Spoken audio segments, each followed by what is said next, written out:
Assalamualaikum warahmatullahi wabarakatuh.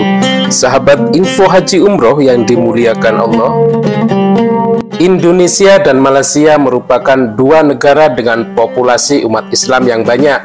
Meski demikian, ada beberapa perbedaan terkait besaran nilai manfaat dana haji yang dikelola oleh masing-masing negara. Diketahui bersama, tahun ini Indonesia mendapatkan kuota haji sebanyak 221.000 jamaah, terdiri dari 203.320 jamaah reguler dan 17.680 jamaah haji khusus, serta sisanya adalah petugas haji. Sementara untuk Malaysia, menurut Menteri Urusan Agama Datuk Dr. Muhammad Naim Mukhtar menyebutkan bahwa kuota haji Malaysia tahun ini sebanyak 31.600 jamaah. Dalam urusan biaya haji tahun ini, keduanya memiliki nominal yang hampir sama. Biaya haji di Malaysia lebih tinggi sedikit dari Indonesia, yakni 100,87 juta. Sedangkan di Indonesia hanya 90,05 juta rupiah. Namun demikian, pemerintah Malaysia memberikan subsidi atau nilai manfaat dana haji yang lebih besar daripada Indonesia. Biaya haji di Malaysia dibagi menjadi dua kelompok. Pertama, kelompok B40, yakni sebesar 38,74 juta rupiah atau mendapatkan subsidi dari nilai manfaat sebesar 62,13 juta. Sedangkan untuk biaya haji non B40 adalah 45,8 juta atau mendapatkan subsidi sebesar 55,07 juta. Sementara di Indonesia, jamaah haji dibebankan biaya sebesar 49 juta rupiah.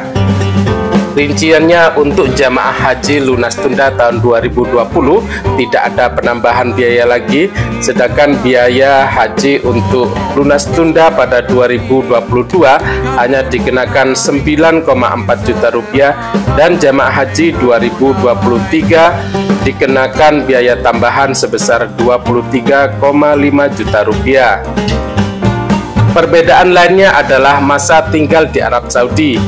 Jika Indonesia sudah memutuskan bahwa jamaah haji tahun ini memiliki masa tinggal di Arab Saudi selama 40 hari, namun Malaysia ternyata lebih panjang atau lebih lama dari Indonesia. Jamaah haji Malaysia lebih lama di Tanah Suci, yakni sekitar 45 sampai 48 hari untuk setiap jamaah. Perbedaan lainnya adalah dalam pengelolaan dana jamaah haji. Jika di Indonesia dikelola oleh BPKH atau Badan Pengelola Keuangan Haji, namun di Malaysia dikelola oleh LTH atau Lembaga Tabung Haji. Tabung haji di Malaysia dianggap sebagai pengelolaan haji terbaik saat ini karena lembaga ini berdiri lebih awal, yakni pada tahun 1960-an, sehingga secara investasi juga sudah lebih luas daripada Indonesia. Investasi dana haji di Malaysia dilakukan di berbagai sektor, mulai dari sektor perkebunan, perbankan, serta sektor industri. Sedangkan BPKH di Indonesia baru berdiri sekitar tahun 2017, sehingga belum banyak investasi yang dilakukan. Selain itu, Lembaga Tabung Haji di Malaysia juga membuka tabungan haji. Jadi selain penyetoran biaya awal haji, Lembaga Tabung Haji sudah memiliki produk tabung haji, sehingga anak-anak di Malaysia sudah banyak diikutkan di program ini. Sementara untuk BPKH tidak memiliki produk tabungan haji. Kemudian perbedaan lainnya adalah jika jamaah haji di Malaysia berhaji untuk yang kedua kalinya, maka haji yang kedua itu tidak mendapatkan subsidi. Berbeda di Indonesia, saat ini orang yang pernah haji kemudian naik haji juga masih mendapatkan subsidi haji.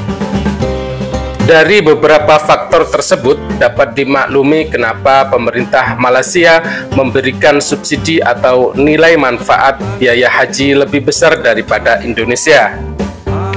Jadi meskipun jamaah haji di Malaysia masa tunggunya lebih kecil dari Indonesia, hanya 3,5 juta orang, namun jumlah depositnya atau dana yang dikelola lebih besar, yakni mencapai 9 juta orang. Baik sahabat, demikian info singkat yang kami sampaikan. Semoga informasi ini bermanfaat. Wassalamualaikum warahmatullahi wabarakatuh.